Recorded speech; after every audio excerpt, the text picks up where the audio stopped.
Well, good evening, everyone, and welcome to the Cluster Puck Podcast, part of the MHRT network here at Center Ice. I am Nick, and unfortunately, the real face of the podcast, Brit, will not be joining us, so you have to stare at my ugly mug for the next in between half hour to hour or so. So I do apologize for that. She does wish that she could be here. She sends her best. She sends her holiday greetings to everyone and a happy new year as well. Okay, so that being said, for those of you that are joining us, especially during the Broncos game, welcome. At the current place and time, the Broncos are leading the Chargers 21-10, just before they go into halftime with the Chargers in field goal position. So it might be 21-13 by the time we get done. But either way, welcome everyone, like I said, to the Cluster Puck Podcast. If you want to go ahead and like and subscribe and follow the MHRT network just before anything gets started, go ahead, give them a follow on the various social media platforms of your choosing, or you can follow us if you want at the Clusterpuck Podcast on Facebook and at Clusterpuck Avs on Twitter, Instagram, and Threads. Okay, that being said, this is going to be our last episode of the year, at least until the new year. With Christmas and the holidays coming up, people out of town, we're not going to have an episode next week, so that means we won't see you until the 2nd of January 2025. So Merry Christmas and a Happy New Year, first of all, for everybody. But let's kind of get into the nitty-gritty of things here today. Not a lot had happened in the past week since we last spoke. However, I did want to go over some recaps and just kind of make sure that we're fine-tuned, understand where we're at, where things are kind of sitting, especially with these new pieces that have been added into the Avalanche family. So I'm going to jump back and just do a quick little recap, if I may, for the last 3 games. I know the last time we recorded a podcast, we talked about the game versus the Utah Hockey Club. I want to cover and touch more on that in just a second, because it became pretty apparent when it comes to these other 2 games that occurred after it. So, jumping back then to the Utah Hockey Club game, they lose that game 4-1.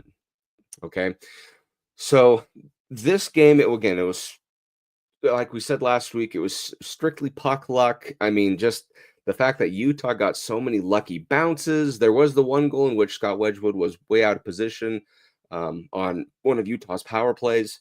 However, for the most part, it was just like 2 really lucky goals off of Lehkonen, and I think it was DeHaan was the other one that it bounced off of. And then an empty netter, and then obviously the one that was actually put in.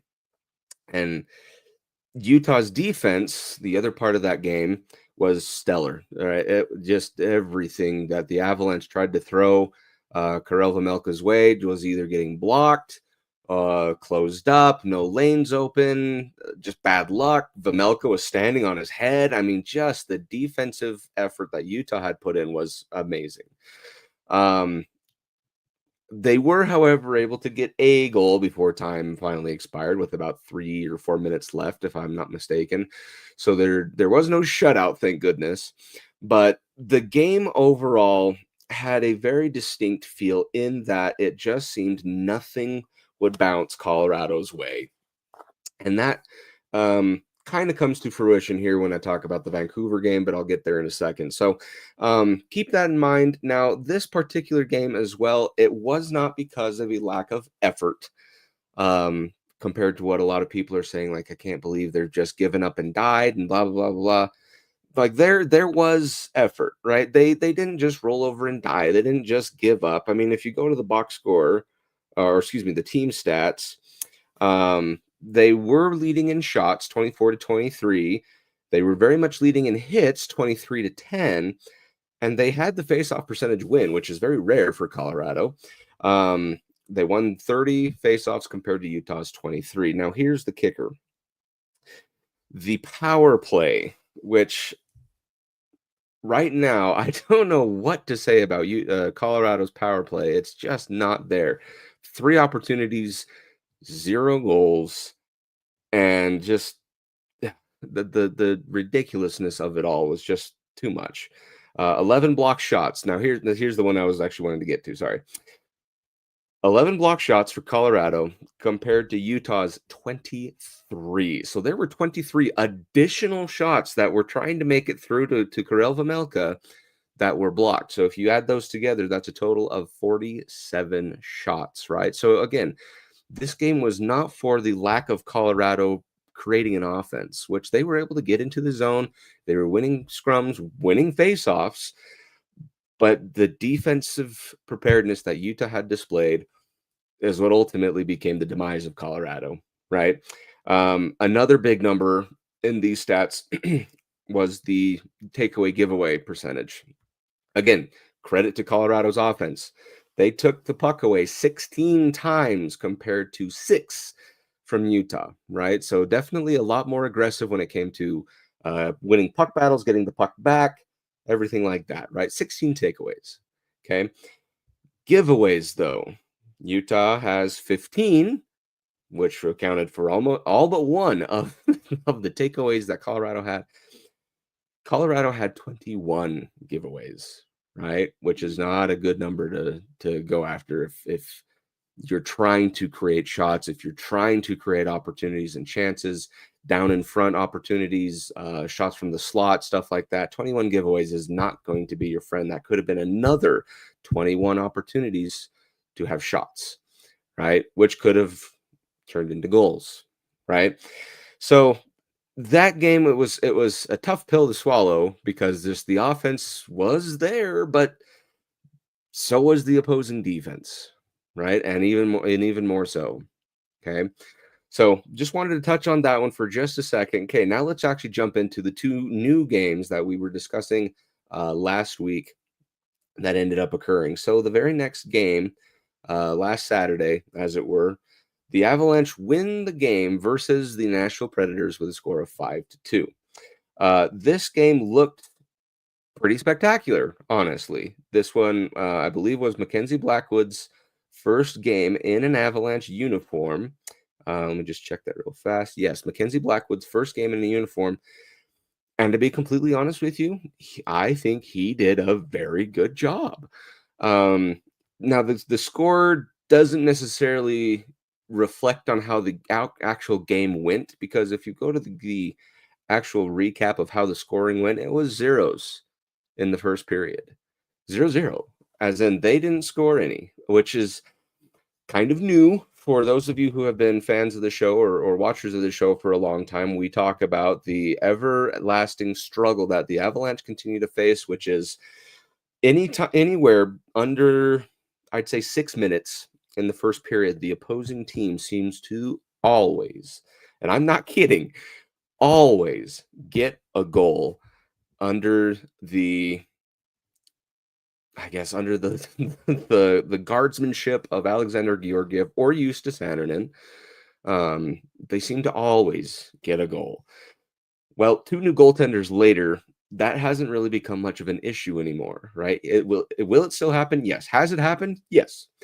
But it's not as much of an occurrence anymore when it was under the other 2 goaltending tandems, which is not a slight against them, because like Georgiev's MO was let in a first goal in the first 5 minutes and then really shut it down after that and just make the Avalanche play catch up. Which more often than not they were able to do. I mean, you look at the stats from the last 2 seasons, and there you go, right? Maybe not this season. Maybe kind of keep that one off of the averages when you're going in and looking at those stats.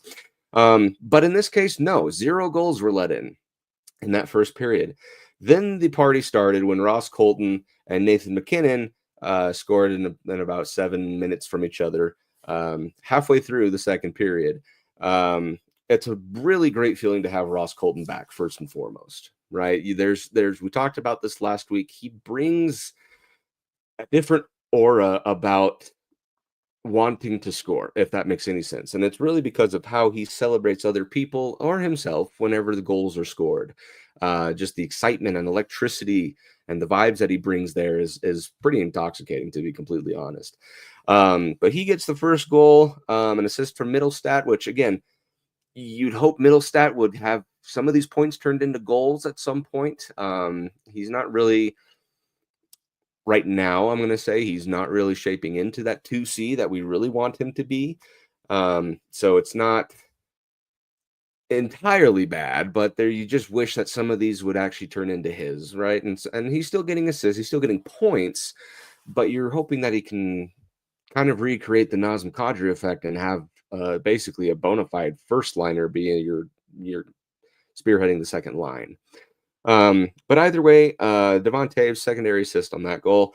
Nathan MacKinnon then scores a goal, shocking to no one. And guess who assisted him? Also shocking to no one, Mikko Rantanen. The only name missing from is Cale Makar on a secondary assist, and that would have a typical Avalanche goal. So then you get into the third period. Lehkonen scores a goal with MacKinnon assist, and you're thinking, okay, we're going to blow this wide open, right? Because the whole game, it seemed like the Avalanche really had the footing in this game, right? They had most of the possession time, at least how it felt. It seemed like the momentum was always swinging their way every single time. The only difference being you couldn't put stuff away in the first period, whereas you were able to in the second period and the beginning of the third period, even. I mean, you look about 3.5 minutes in this where Lehkonen scores that third goal. Well, shortly after, within about a 2-minute span, Steven Stamkos and Luke Evangelista for the Predators score 2 goals, and suddenly the score is 3-2. So it's no longer the breeze through that you thought it was going to be. Blackwood, having played super fantastic, regardless, just, I'm not going to really pin both of these on him. I'm kind of putting this more as like him, the whole team, I guess is a better way to put it. They just get 2 quick wins, right? And from that point on, it's really a game of, can you hold down? Can you clamp down your defense so that they don't mount this large comeback, which, despite the record of Nashville, they have the firepower to do so. And they were able to, right? Thanks to a couple of empty netters from MacKinnon again and Lehkonen again. They were able to put this one away. And luckily, take a deep breath when that first empty netter went in. Just getting away with a 5-2 victory. So big takeaway from this one is Mackenzie Blackwood is going to fit right in. That's my first takeaway, right? Seeing him in his first game obviously wasn't perfect. A couple of those squeaked by him. It happens. That's kind of how it is. But like I said in my, I guess the motto I live by, or the law that I live by, is 3 goals or less is acceptable in any game. Now, is that not as strict as other people? You betcha. There's a lot of saying, hey, even 1 goal is despicable, right? But for me, if it's a goal per period that you let in, that's okay. That's fine, because you think about it, average of 10 shots against you per period, that's a 90% save average, right? So that's kind of where I have the line at, right? So he did great, right? He really just had effectively a 2-minute lapse with the rest of the team, So I think honestly, this new goaltending tandem that Mackenzie Blackwood and Scott Wedgwood have is going to be awesome. I'm really excited for the Lumberyard, as it's called now, to kind of get going, and to show that they are now a fresh face to the locker room, some fresh vibes, and they seem to be gelling rather well. So I'm pretty excited about that.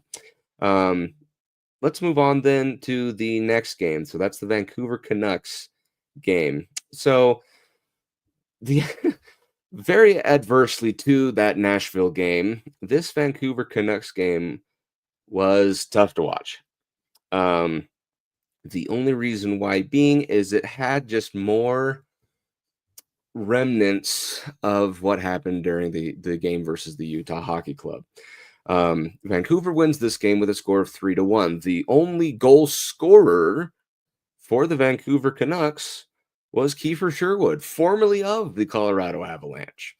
Now, the big kicker here was, yes, you got a goal with about 58 seconds left, something like that, to keep it from being a shutout. So there's a bright spot. But the overall feeling of this game, I mean, goal first period, Kiefer Sherwood. Goal second period, Kiefer Sherwood. Goal third period, Kiefer Sherwood. There's his hat trick, right? Is that, what was I saying? So the overall feel of this game was it just felt like Vancouver's play was constantly trying to basically lull you to sleep, if I could put it in a term, where it just felt almost like it was getting boring, almost like it was getting dull. There were flashes, there were some chances, some odd man rushes, some breakaways, things like that. Great goaltending all around again,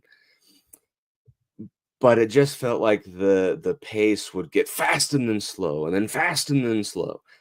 And it got to a point where it was like almost um kind of getting boring. But that's in those opportunities, that's when Vancouver would strike, right? Early goal, like I said, in this particular one, Kiefer Sherwood, just you thought that Mackenzie Blackwood had the puck. He was kind of huddling over it. Turns out it was next to his pad, and then Kiefer Sherwood, lucky, was able to poke it in. So yeah, it is what it is on that one. The second one is where I'm rather disappointed, right? Because third one, that's an empty netter, no goaltender there. That happens, right? The second one is a Kiefer Sherwood shorthanded goal, as in this was a chance for the Avalanche to tie and really sway the momentum, but just a mishandling on that first power play unit, and Kiefer Sherwood's off to the races, right? A pretty nice move from him, and next thing you know, it's 2-0. They score a shorthanded goal against you, right? That one was the tough one to swallow because it was one that really could have been avoided. Had the Avalanche just simply played the power play like they needed to, right? The difficult thing about that power play, once again, is that it goes 0 for, hang on, let me see how many. I thought it was 2. Yeah, 0 for 2. 0 for 4, excuse me. They had 0 for 4. Again, you had chances. You could have created shots. You could have done something, but this power play right now, I think they said is 6 for like 50, 6 for 56, something like that, some crazy number. And obviously, so for those of you who don't know, 6 for 56 means in the last 56 times that the Avalanche have had a power play opportunity, they've only capitalized on it 6 times, right? Which is around 10, 11% goal percentage when on the power play, right? Not good, considering at the very beginning of the season, they were striking it up more along like the 35 to 40 type of range, 40% being, right? It's dropped, and it has dropped significantly, which again, not good, right? Not good. Let me tell you what they were for this one. Yeah, you had how many opportunities? 2 opportunities, 0 shot, or excuse me, 0 goals. So that's in 3 games already, right? That I just mentioned. 3 plus 5 is 3 plus 2 is 5, excuse me, plus 4 is 9. There's 9 chances in 3 games, 0 goals, right? So again, I could beat around this or touch on this subject, but I don't want to beat around the bush for too long. They need to fix that power play, right? Especially when the Canucks, having just gotten off of this loss to Utah that I was lucky enough to go and see. Their power play, their penalty kills, against Vancouver was spot on, right? Vancouver didn't really have a ton of chances, and it was very similar in this game against the Avalanche, right? They had 2 themselves. Avalanche played a relatively clean game, right? But the problem is, it just was a boring getting. Gosh, I don't even know if boring's the right word to say. Mundane, I guess that's a better word. It just seemed like as things were, you're settling into the rhythm, the pace, Vancouver changes it, or Colorado's able to change it, or whatever. But then all of a sudden there's a goal, and it's like, whoa, what just happened? Right. So again, you brush it off. That's kind of the style of play that you kind of got coaxed into. It happens, right? So you just got to skate on and live to see another day. So that being said, how much time are we at here? 20 minutes. So let me go through a couple of items real fast before we get into the long list of games upcoming, because obviously we're not going to see you guys next week. In fact, it won't be until the new year. So we're going to go over a good chunk of games to look forward to, and hopefully take a win out of all of these. Okay, so first things first. Goaltending, like I touched on before, I am very excited to see this new goaltending tandem. It seems like they both can hold their own just fine, right? I'm sure in the future here that they're going to have some duds, right? I mean, no goaltender, like I said, is no goaltender is exempt from that, right? What I am interested to see though is when one comes in to substitute for the other. Say, let's say Blackwood's having a bad game. He's already let in 4 goals in the first period, something like that, right? Knock on wood. We don't want that to happen. But let's say it did. Okay. I feel comfortable that Wedgwood could come in and play a good enough game to allow Colorado to get back into the mix of things by the end of the third frame and maybe take it to overtime, maybe pull ahead. Avalanche can do that. They have the offensive ability to do that, right? Adversely, if Wedgwood's in, he's laid a dud in the first half of the game. Blackwood could come in, play a very good game, and let Colorado have the time to get back into the game.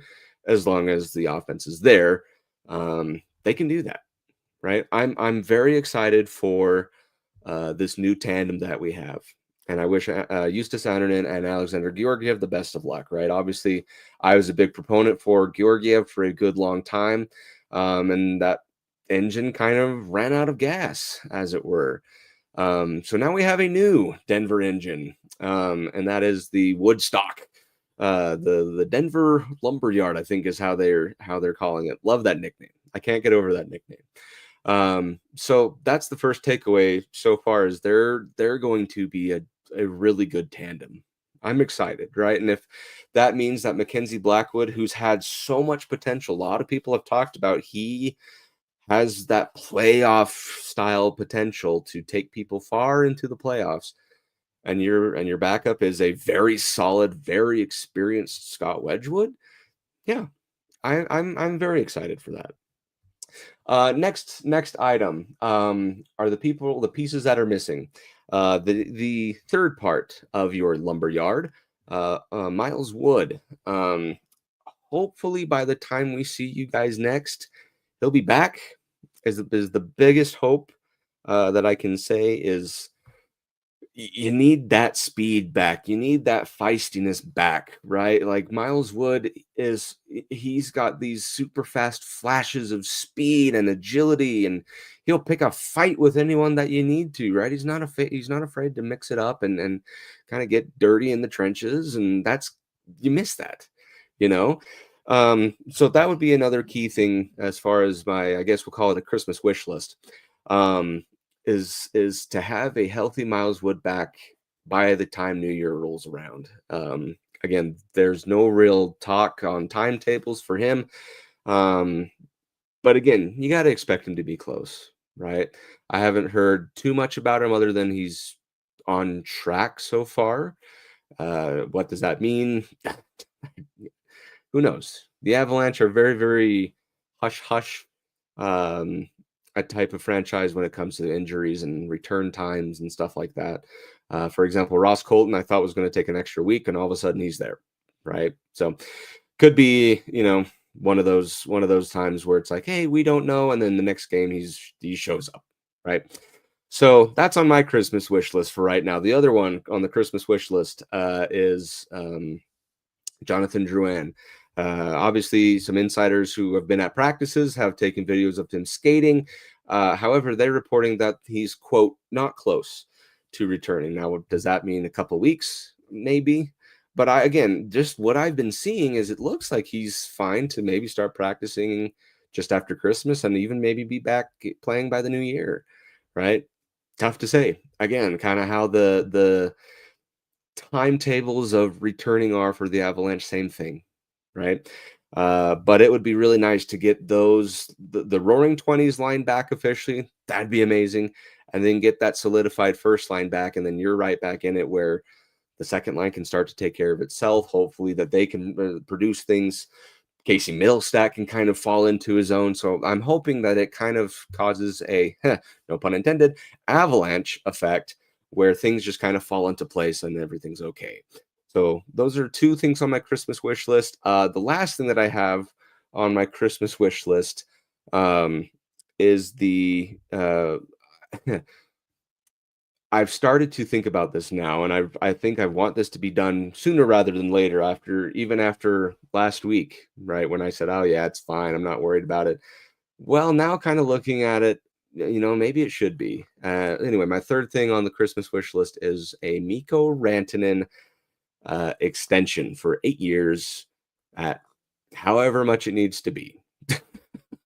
The reason I say that is because his play has been tremendous, right? And Britt even touched on it last week, and I really got to thinking about it. I said, it would actually be a lot less stressful if that deal could be done. Now, the tough part is the Avalanche aren't necessarily in a comfortable spot in the standings to where they could start to talk about it and all things like that. They're not, tanking and miserable, so they don't have to worry about playoffs, but they're not also top of the food chain, so they're fine in the playoffs, right? So they can have these conversations. They're kind of still right in the nitty gritty of it, right? They're fighting the war to get into that wild card spot. They're sitting, I think, just outside of a wild card spot, if I'm not mistaken. Let me go ahead and look at that real fast. Let's go to the standings. Let's go to the wild card race.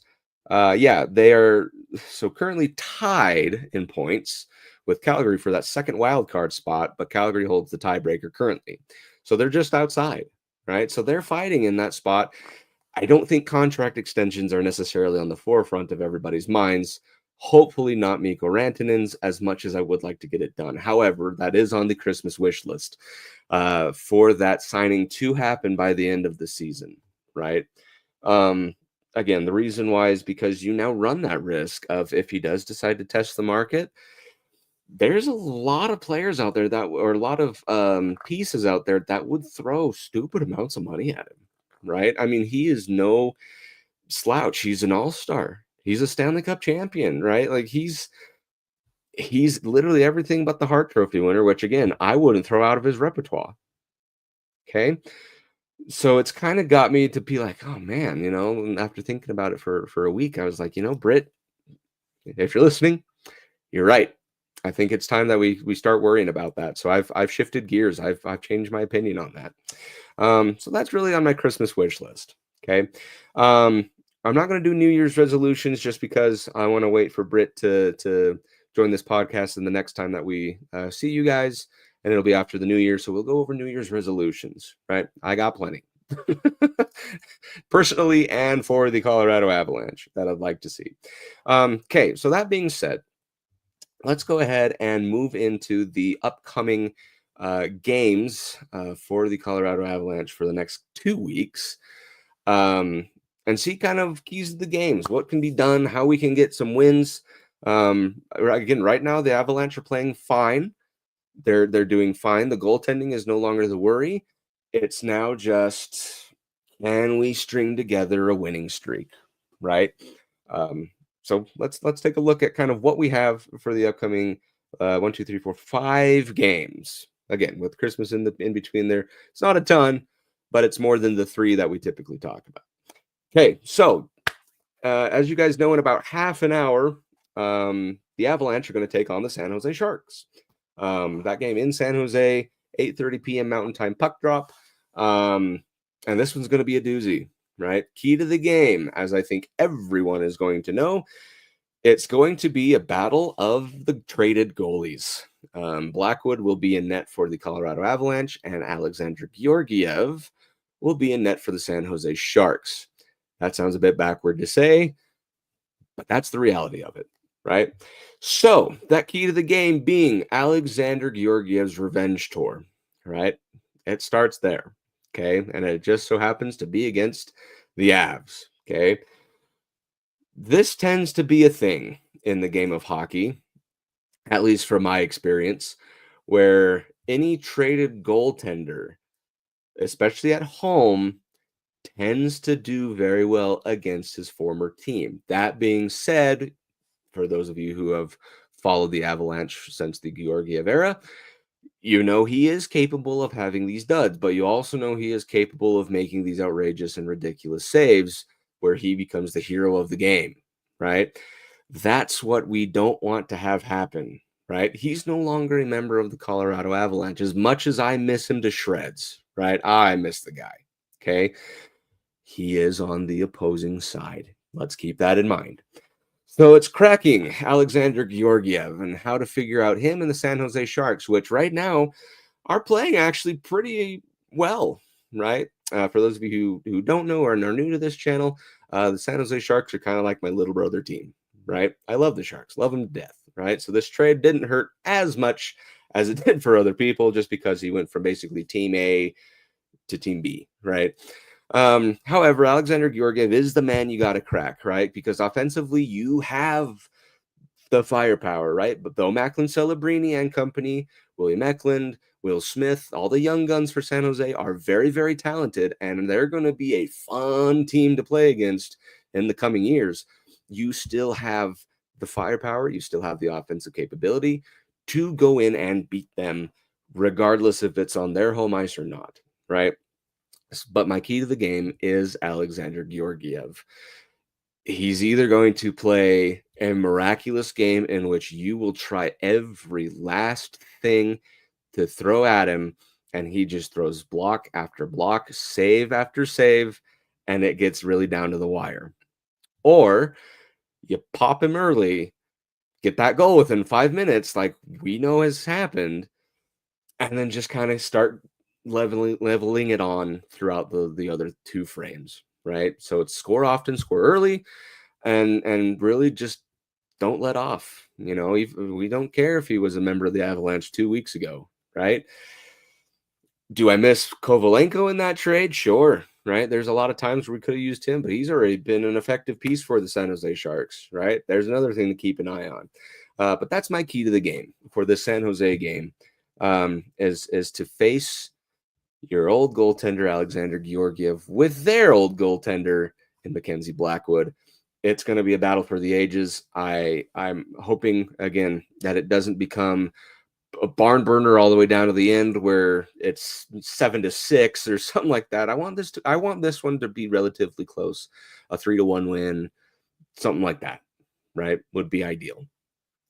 Just because I know that both goaltenders are going to show up. It's a question of if both offense is going to show up. But let's keep an eye on the goaltending.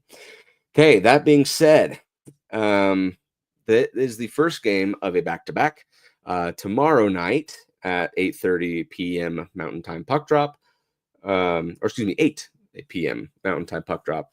The Avalanche are in the world of Disney, where they're playing the Anaheim Ducks. This game, again, with the Ducks being in the position that they're in, that they just traded away Cam Fowler, they just inherited Jacob Trouba.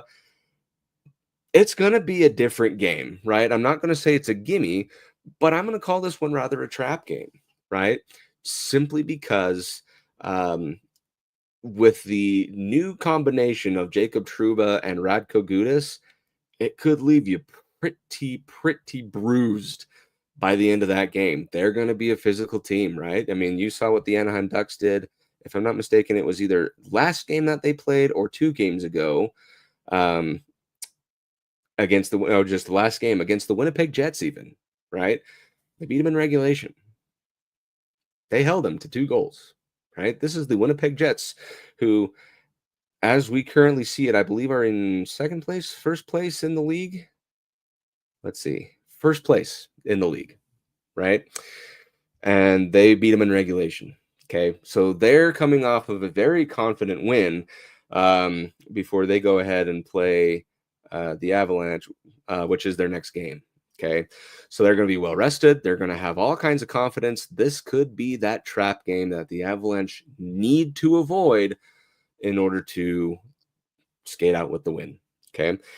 My key to the game is to not get hurt, because kind of like with what I said, how they're a hard-hitting team, you're going to be pretty bruised. There's going to be it's going to be physical, right? The Avalanche, when I say don't get hurt, meaning physically, right? We don't want to skate away with any injuries, no broken bones, anything like that. but you also don't want to hurt your team in that. Don't cause your penalties, right? If there's a fight, he's the instigator, right? And obviously don't give up on a fight. Don't, defend yourself. But you gotta play a savvy game, right? If they want to go ahead and commit all these fighting penalties, roughing penalties, or tripping, holding, slashing, whatever it is, right? You let them do that.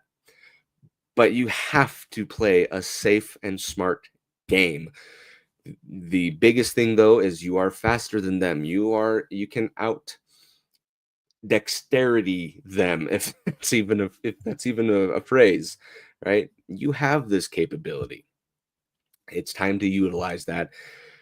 Play safe, play quick, make the game get out of hand fast, right? That way it just kind of becomes a ticking clock at this point. Okay. So that's going to be my key to the game against Anaheim. Again, they're no slouch team. They are an NHL team, but that's a game that you should be winning, and rather easily, if you ask my opinion. Okay, that being said, that takes us to Christmas, right? Hopefully they get well rested. Hopefully they have a happy holiday. Or excuse me. Oh, you know what? I'm looking at the wrong week. I'm so sorry. um, they then play. There's 2 more games. I'm sorry, before the holidays. Okay, so oh no, I'm looking at the Ducks page. Oh my gosh, I am so backward. I'm so sorry, everybody. There we go. Now I'm actually on the page. Okay, so they do have 1 more game before the holidays. I'm so sorry for mixing everybody up. Sharks tonight, Ducks, and then back home to face the Seattle Kraken on the 22nd. That's a 6:00 Mountain Time puck drop. This one's going to be interesting because, again, right now the Kraken they're back in that way of playing physical and still scoring goals. They're very much in the hunt, I guess, for wild cards. They are 4 points behind you.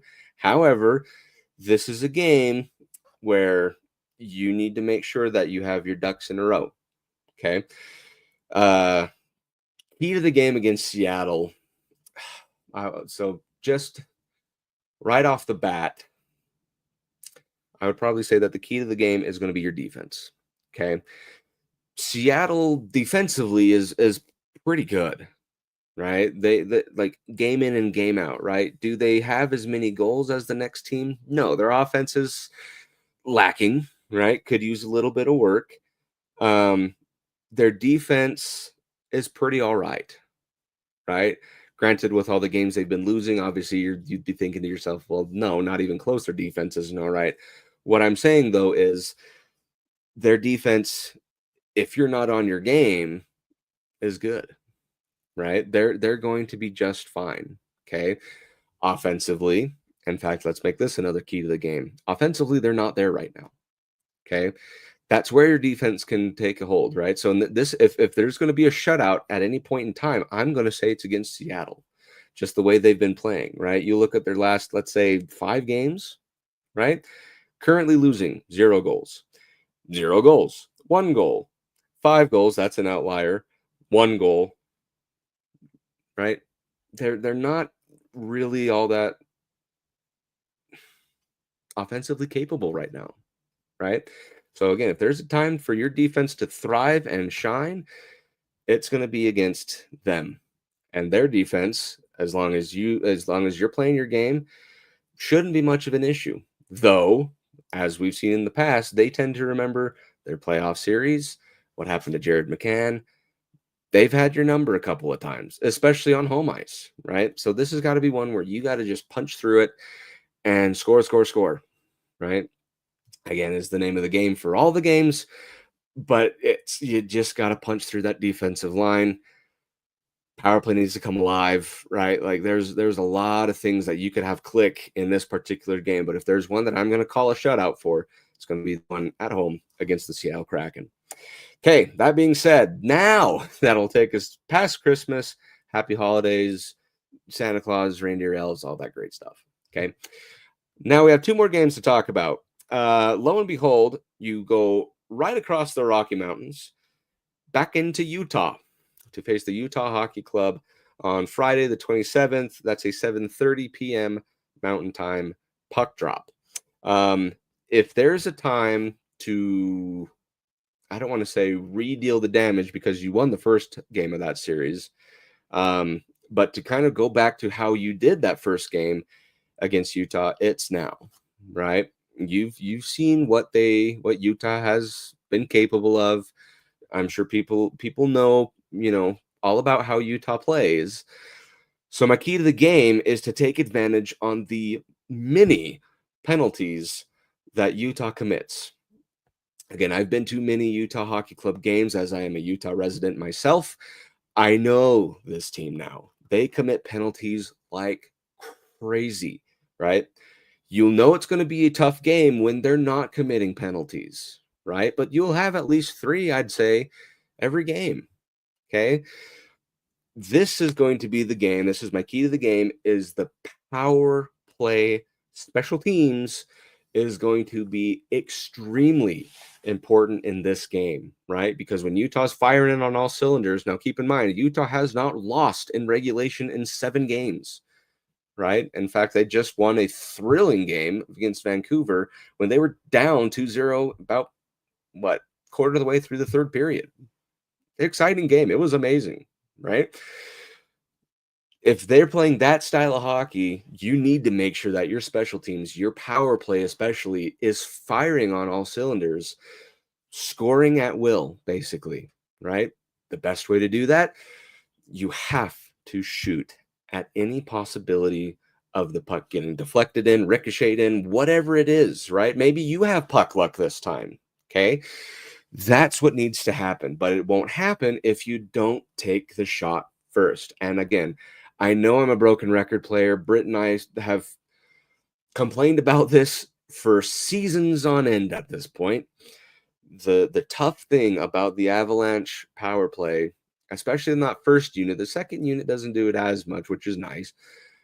But on the power play, regardless, they just pass, pass, pass, pass. I think you get where I'm going with this. You can't just wait for the golden opportunity to come. Will they? Yeah, they do, right? But you have to look for any opportunity because you never know what's going to happen. If you fire something, there's a juicy rebound, there's a scrum and in front of the goaltender, something could happen and you could put it in the back of their net, right?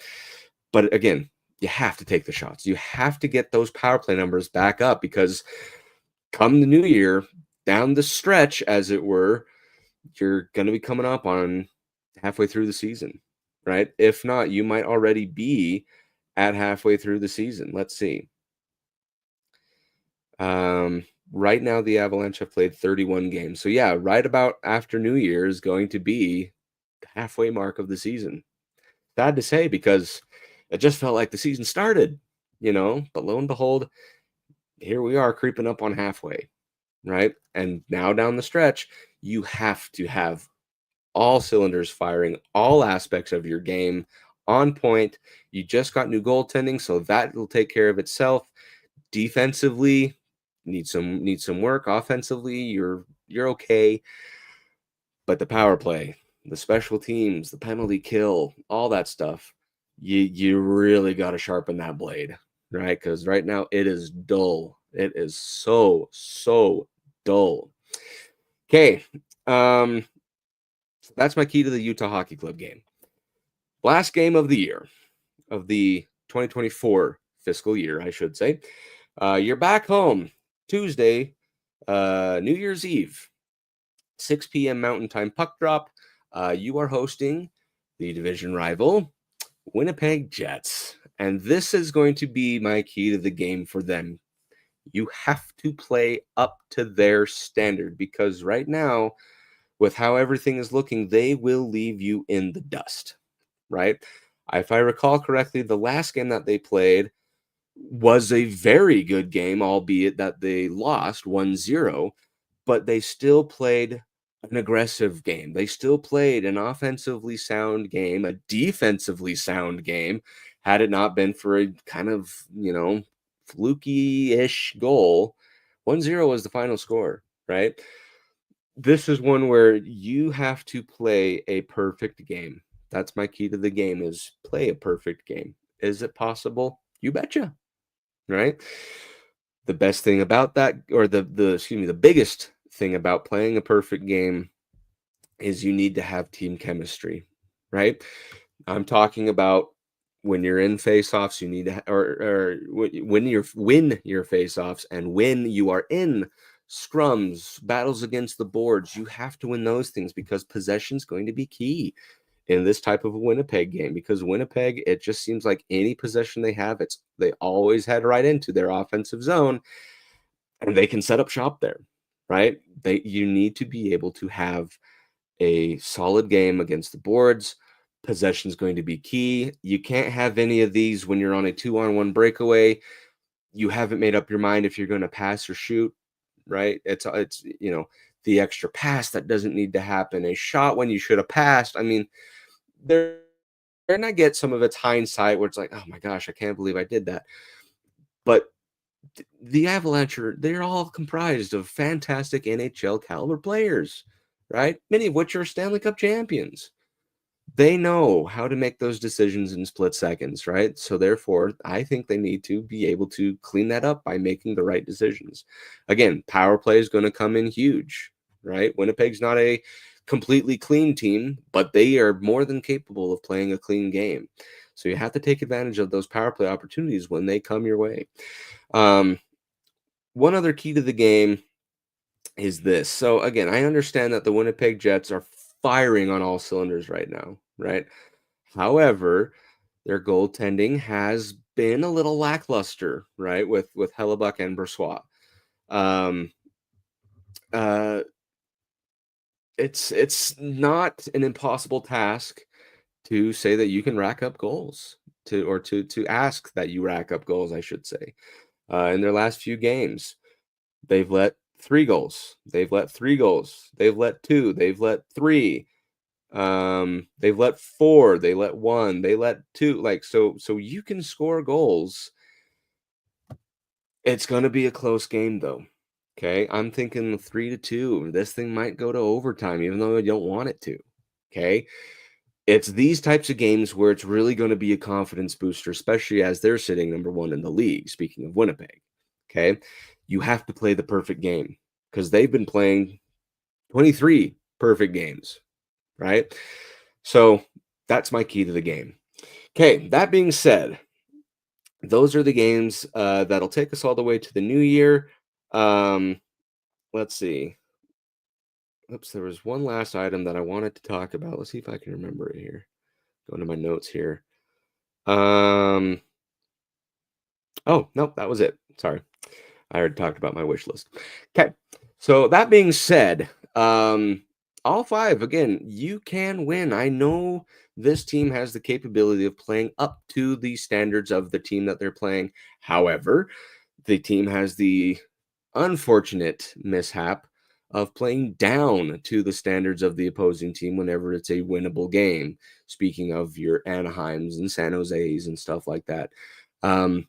If the team is cohesive, if the chemistry is there, and if they play a full 60 minutes, again, I really don't see how you couldn't go 5 straight wins.